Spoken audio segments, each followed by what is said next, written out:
Hey there, audio friends. Welcome back to the channel. Got a pretty cool headphone for you today. This is the Verum 2. So I'm going to link down to my original review of the Verum 1s, which I thought was a pretty decent headphone when compared to other things on the market in that price range. When I saw, I think, Cheap Audio Man did a review of the Verum 2, and he gave it pretty high praises, I was pretty interested in checking this out. So, Verum sent this to me. They're not asking me to say anything specific or anything like that. They're just giving me a couple weeks to use it. And so I'm going to pass those impressions on to you. As usual here, we'll talk about, what it comes with, build quality. We'll get into sound, and ultimately we'll talk about whether it's a headphone that I think deserves a place in the market here. So, headphone looks awesome, right? Like quite a departure from the original Verums. But we're going to come back to that here in a second. I'm just going to show you real quick the little carry case that it comes with. It's kind of like a semi-hard, faux leather is what it looks like. And it did come with a couple of pretty generic cables that I didn't end up using. You can see this one isn't even opened. Right here. So one of them, this one's like a cloth braided, and this one's more of like a plasticky braided one here.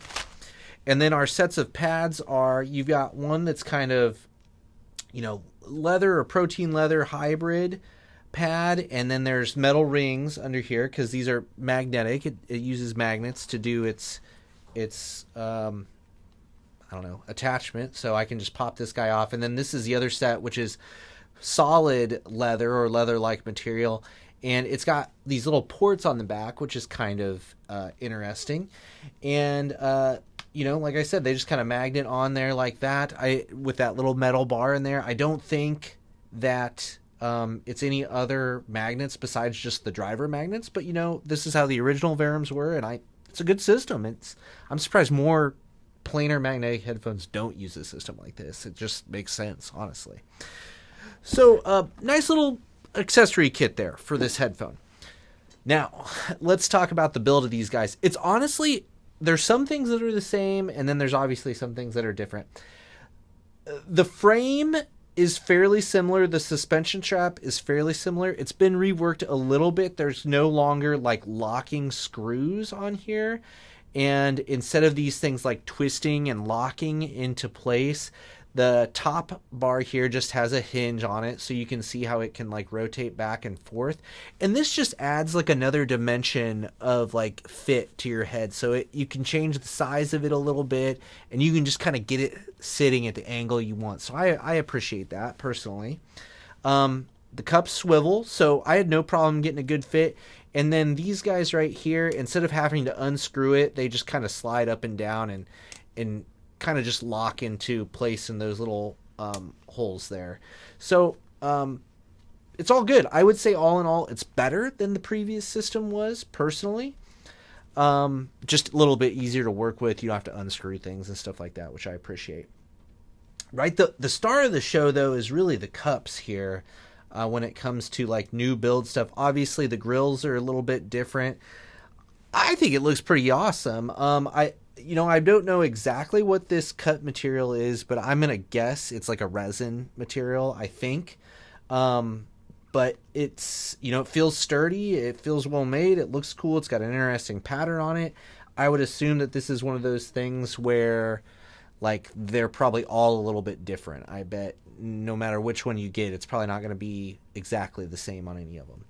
The other thing that I like with the build of this new model is it's got 3.5 millimeter jacks, where the other one kind of had those little, it stuck out of the bottom and it used like a 2.5 millimeter, which was fine, but it's just not quite as universal. Now these guys just kind of, it's got a little indent that sticks out there, and then you get your 3.5, so you can use whatever cable you got lying around, which is fantastic, I think. So all in all, I think good improvements all around on the build. I think they're moving in the right direction. I think it looks awesome. I'm into it. Okay. Comfort is real good. Both the pads, I tried each different pad. I ended up liking these ones with the ports on them the best, just for sonic characteristics, which we'll talk about here in a moment. But I found them both to be real comfortable. Suspension strap is comfortable. I didn't have any problem wearing them for a long period of time. Okay, sound. Now, when I talked about the original Verum one. I went back and listened to that review. I don't have it anymore. I since have sold that headphone, but I did like that headphone quite a bit. What I said was it was like a big sounding headphone, right? Like the bass was like room filling bass. And that was one of the standout features of that headphone. I would say that this kind of retains that. Like the bass on this is really, really satisfying. Really good texture in it. Powerful. I thought the bass did an excellent job. The mid-range with the pads that didn't have, the ports on them here, I thought was a little sucked out. And they didn't come off, like vocals and stuff wouldn't come off quite rich enough to me. And that's why I really ended up liking these pads better. These pads are put things a little more kind of in your face, where those other pads that are kind of the hybrids, I felt like they pulled everything back a little bit. And for certain types of music, I thought that worked good, specifically like more poppy stuff. But for like acoustic music that I like to listen to, I didn't think it was a good fit. I feel like these are a much better fit. They bring the vocals up. They, I think timbre's like a little bit better. Like they're just a little bit richer and fuller with these pads. It's an exciting headphone, right? When you get into the upper frequencies, one word that kept popping up into my head is just how concise these sound. Like they really have like a finite kind of like notes, just have a very clear beginning, very clear end. There's no like muddiness or haziness about it. It's just a very concise sounding headphone, but it's also fun and an exciting headphone.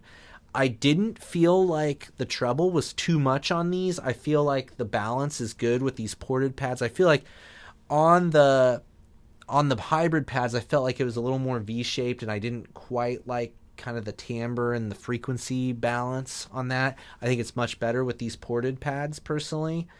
And just it makes everything is just kind of up and present and lively, and it's just a fun to listen to headphone. And I think that's really what these have going for them, right?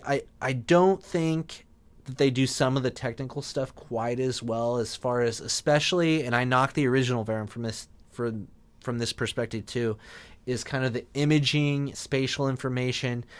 They weren't great at that. Like, and I said, stuff from Hifi Men like the Sundara or the Ananda, does that better. I still feel that way about the Verums here. These guys are a fun sounding headphone. They're exciting, but I don't think they don't do a great job with that spatial presentation.